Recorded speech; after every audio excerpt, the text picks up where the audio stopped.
Alright, this is my Nogi finals match for gold at Good Fight. So I'd already fought this opponent in gi. We fought for about 20 minutes, and then I managed to catch a knee bar off of a transition. So it was a hard-earned win for sure. The rule set for this tournament is pretty interesting. You'll see me sit right here. I was going for a leg lock, but I did not have any sort of grip. At this point, I'm kind of just playing. We're just kind of feeling each other out in no gi. Like I said, we've already rolled in gi. So I established my reverse de la Hiva, and I'm trying to go kiss the dragon, but he does a good job crossing his legs to not let me get between. So I transition and try to go to a knee bar. When I realize that's not going to work, I keep my right shin across his hip, as you can see there. And what that's going to do is that's going to keep me from him coming up to my back. So we transition here. I did that little Toriando roll, and now I'm trying to berimbolo him. So I got to get that arm out of the way. But right as I do, he hits a slick transition and steps right over the knee. So now we're in half guard here, and I'm going to be trying to work a knee shield in here in just a second. There it is. He threads just like he's supposed to do, so I control that wrist, and I'm going to come up and attempt a bicep slicer, which again, the rules for this tournament are very permissive for any colored belts. So we can attack a lot of stuff, basically anything but heel hooks. So he gets that arm straight, and we go right back to that Z-guard position. He's trying to shoot deep for a Darce, but I've got my head back, I've got my posture good. It's going to be hard for him to link his hands together there. The whole time I'm kind of waiting for him to abandon that grip so I can shoot back underneath and try to get his weight loaded up on top of me. You'll see I'm reaching underneath his shin, trying to grab at his foot for an old school type sweep. There, I just tried to pull him in deep half and get him loaded up on top of me, but he was wise to it and cross-faced me back flat.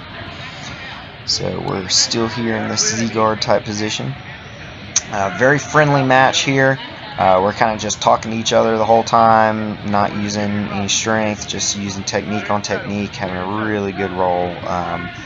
I really enjoyed this competition more so than any of the other ones I've done, just for that fact. I mean, the competitor's name here is Isaiah, and he's just a good guy. It was a pleasure getting to roll with him and train some.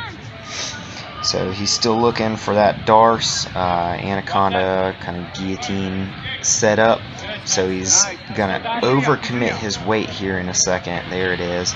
And I'm going to be able to sweep him right over. But he does have that Darce grip locked up. I missed an opportunity here to windshield wipe my right leg out and kick my butt and then clear that. But the Darce, though tight, was not extremely tight. I wasn't going to have to tap to it. So I kind of bluffed, and I was just talking to my teammates all sitting there on the sideline, talking them through, you know, what was going on next, so that he would think it was looser than it was. And it works, and he lets go. So, phew, lucky on that one. He tries to go underneath, but I cut my hip down, which allows him to put his half butterfly in. So now I've got my legs ready to triangle. You'll see that our foot ready to sneak in. I would have triangled those legs if he started to elevate me with them, but he didn't do that yet, so I didn't have to triangle the legs. I like staying a little more mobile. So here we're just resetting back to the same position, and the referee's going to go ahead and start time back. So here on top, I'm looking to reverse sit pass. I need to actually be a little lower, but I started sneaking that Kimura grip in, so that's why I elected to stay up high by his shoulder instead of going low like I should have, more around his hips. Again, I've got to watch my base for him to try to extend me with that, but he does a really good job here. He's going to pull me towards my head side with his legs, which is going to make me post, or else he would have swept me, so that's going to clear that Kimura grip that I had on him. But it does give me an opportunity to kick that leg back and clear the hook. So I'm going to go same side control, and I'm going to start walking north-south, smearing his face to his right with my hips and staying heavy on it. That's going to start to open up that same Kimura grip again. So as I build the knees up, I'm going to come right up into that same Kimura right here, hopefully. His goal is he's trying to get flat on his back, just like he did, which was perfect. And I might have been able to transition to an armbar there, but I felt like the position was expiring, so I just went right back to that bulldozer control and got to his side again. You'll notice I'm too low on his hips, so this is something that I preach to the guys at the gym all the time, is don't be so low on their hips. But he was doing an excellent job framing, keeping me from doing that. You'll see I switched my hips a couple times throughout this, trying to get underneath that frame, but he's really tenacious with getting that frame back in place, so it's hard for me to do that. He gets his underhook, so right now I'm committing all my pressure to the crossface, and then I'm going to let that hand go and go back to that same side control, two on one. But he does snag the quarter guard back, so I could have an opportunity here to drive that knee into three-quarter mount, but I thought I saw an opening for a like a Darce / Nogi baseball bat choke combo there, so that's what that hand's doing behind his neck, which allows him the chance to start to go for that old school sweep. The only problem is he's a little low on my legs, so he's going to be coming up into dogfight position here, and I'm still looking for that choke. Tries to bring me over top, which was a smart plan, and the only reason that it got stuffed was I wasn't pushing with that overhook. I wasn't pushing into him or straight down. I was pulling down and into me. So that's a little detail that'll help in that dogfight position, because there is a really good sweep where you just take their energy and go over the other direction with it. So I'm shin on shin here, try to flip him up to get under him to attack a leg, but he does a good job floating. Really good at floating. You'll see we were both smiling there, because we're just having fun. You know, he's enjoying the difficulty, I'm enjoying the difficulty, and we're having a great roll. This is a passing sort of position I haven't really seen much before, bringing that shin on top. It felt to me like he was kind of compromising his base to the right there, but maybe there's something I'm missing on that besides his right hand being able to post. But I was looking to try to maybe wrap that arm up and then do like a little hip bump sweep, since his base was so far off. But he's looking to come over my head for a guillotine here, so I'm going to go ahead and banana out and try to recover guard. He does a good job backing out when he needs to, and reestablish reverse de la Riva here. So I've noticed a few times throughout the match thus far that he's been really looking at those Kimura grips. And I know it's fresh in his mind because of the Kimura attempt I had. So I kind of bait him to actually take one here, because I have a reversal that I like that you'll see in just a second. So he gets the grip, I let him pass, and then spin in and look for the armbar. He slipped the armbar, but I managed to come up on top where I was sitting on his chest, and that's a really good control position in gi, and no gi is pretty hard to establish. And you'll see it ended up just in a scramble where my back was in danger for a second, but I managed to spin back into that Z guard again. So again, this time I know that he's going to be wise to that, since I just hit him with it. So I'm going to play a little smarter with my elbows, try to keep that top elbow a little tighter. I would like for him to try to attack my right arm at this point. You'll see a minute ago I was a little loose on it. I'd like for him to try to go 2-on-1 on that arm, because that's going to allow me to start to come out to kick his back, but he doesn't fall for the bait. He's too smart for it. Like I say, good competitor. I was looking for a inverted triangle there, spinning into a triangle, but again, he was smart. I really like that little leg egg beater motion that he did to clear that hook. That's exactly what he needed to do, and he did it without hesitation. Smooth and flawless. Ref's just resetting us here in the middle. Keep having fun. So we reestablish that reverse de la Riva position.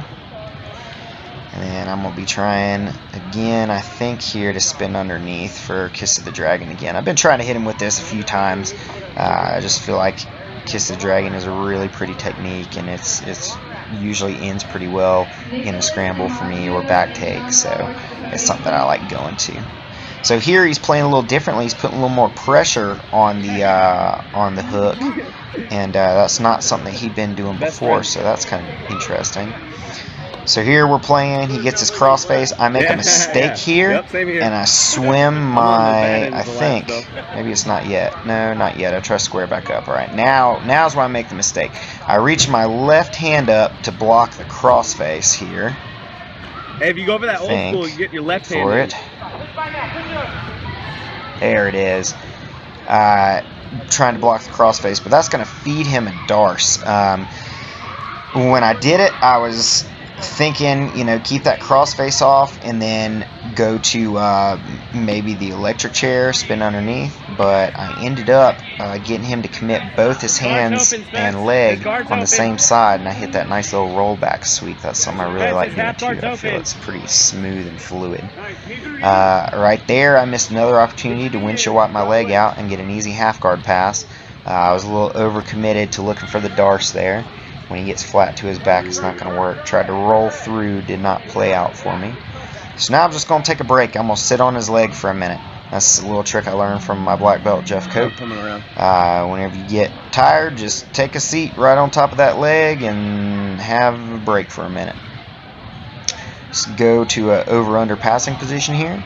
He's wise to it, so he swims that leg in, but his knees get too close, so I'm starting to hug those knees, trying to collapse them together into one side so that I can work the pass. But he gets one leg back out and goes to a Z-guard position, just like I was playing before. So here you'll notice I'm keeping my left arm really tight when I'm on top. I don't typically like it when they try to go for the Kimura, so you'll see as soon as we break, my elbow goes right back to my hip. As soon as I lose control of that wrist, there it is.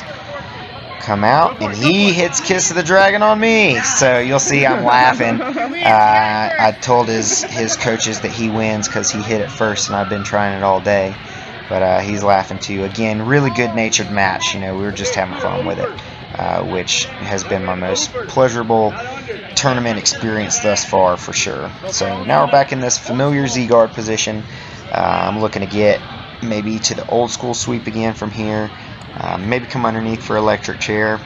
And we'll just see what he gives me, see what plays out. I'm really trying to use as little strength as I can because our gi match was 20 minutes long, and I know that he's technical enough and has good enough defense, and I have good enough defense to where it's probably going to be a lengthy match. So I think we're both playing conservatively. Swing underneath, go to deep half, and hide that hand so he can't Kimura.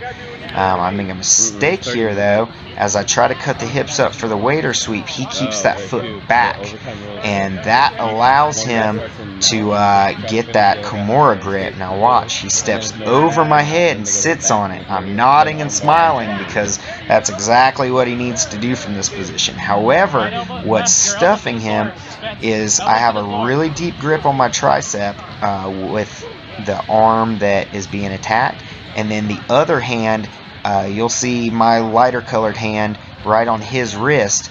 So I'm framing off of his wrist actually. Every time he pulls on that grip is putting pressure on his own wrist, on the own grip. So it's going to be hard for him to finish there. So he realizes that and lets go.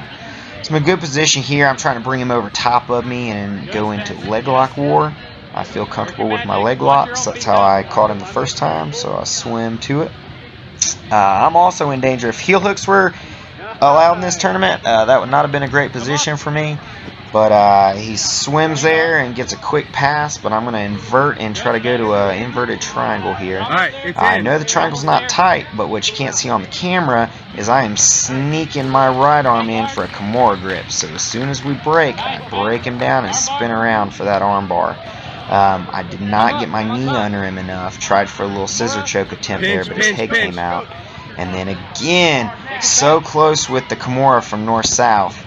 But I'm going to be tenacious on this Kimura attempt because I have the grip deep. So he tries to spin around, and right now he's in a lot of danger of an armbar.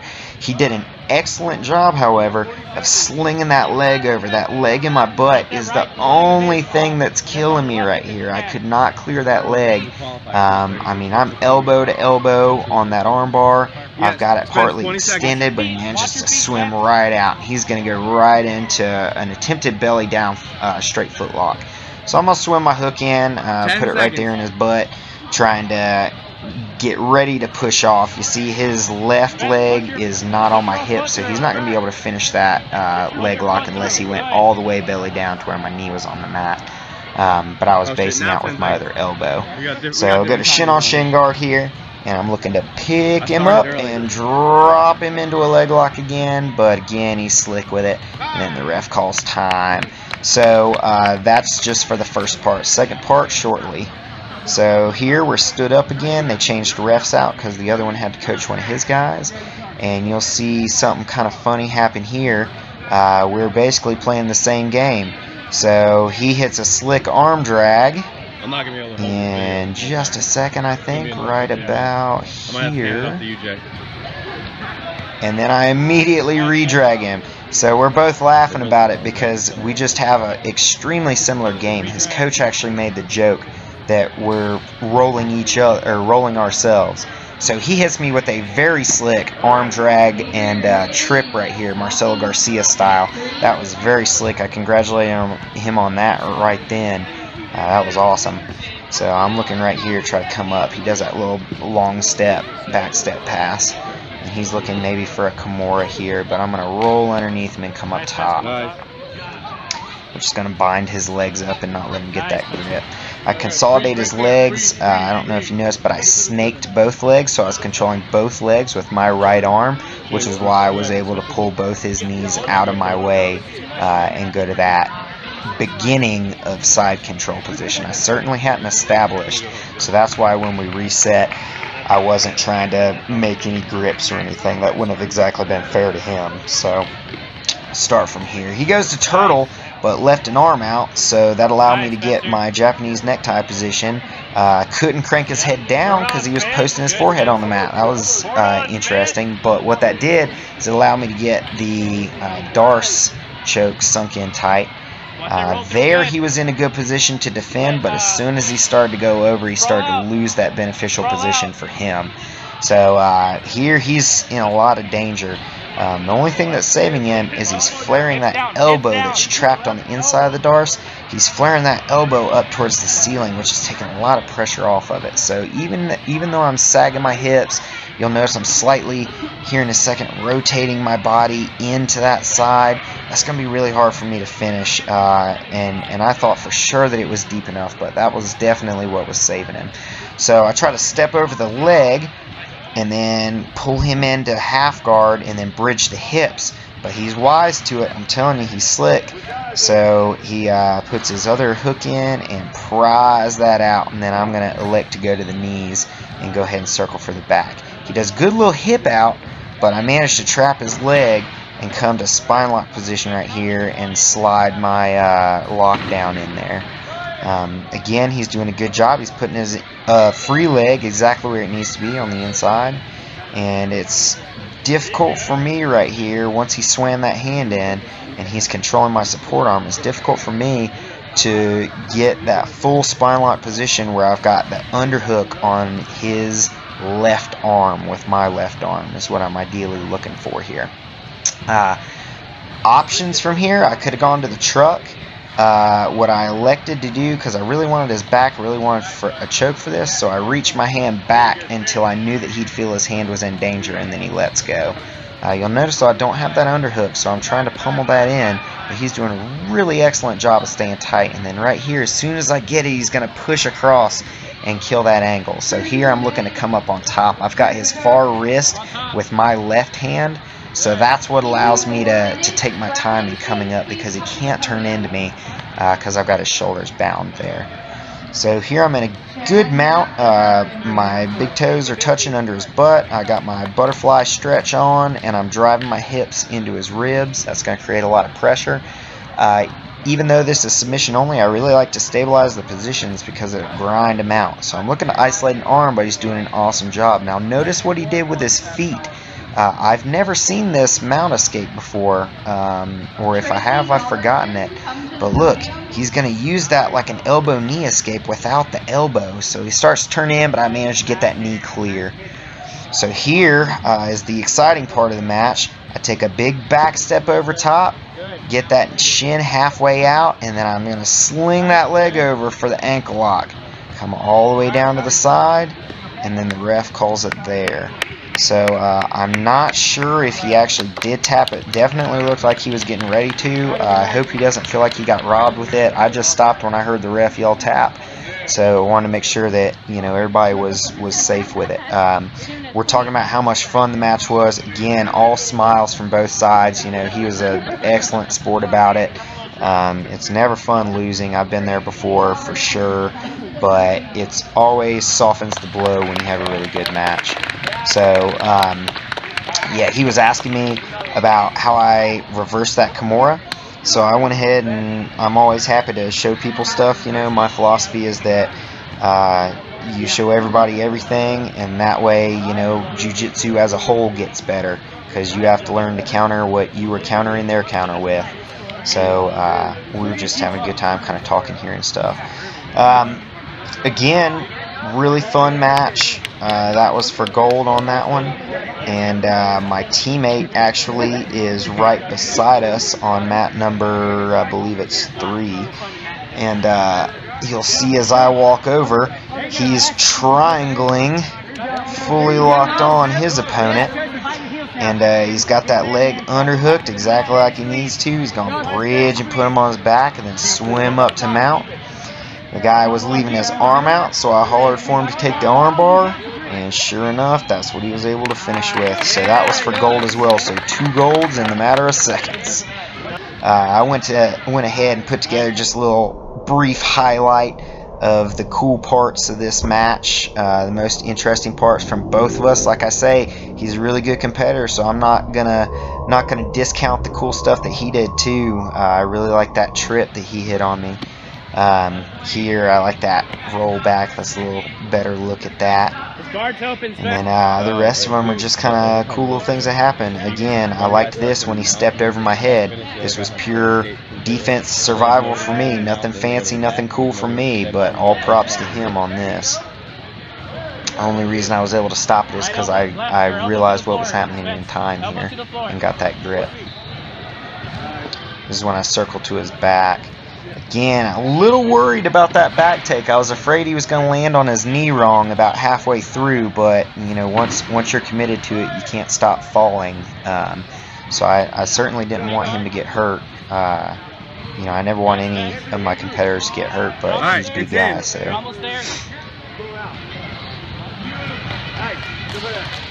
Just kind of rehashing that Kimura usage here. See, I needed to get that knee out from under him and pinch the knees together towards the ceiling. So that's something I'll remember for next time. So here's a little slow-mo of that first Kimura reversal. So let him pass, prayer with the hands, bridge in, and spin. That was kind of interesting how we just kept the momentum going. And he came up and ended up in a better position.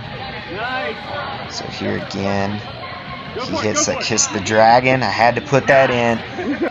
Somebody was getting highlight reeled on Kiss the Dragon, so it might as well be me. There was that first bicep slicer attempt too. And then I think I let that one go when he clears it. And then into the finish. So one last point on the finish is I was heavy on that leg so that he can't pull it back. That's why I had that tall, proud posture to finish up.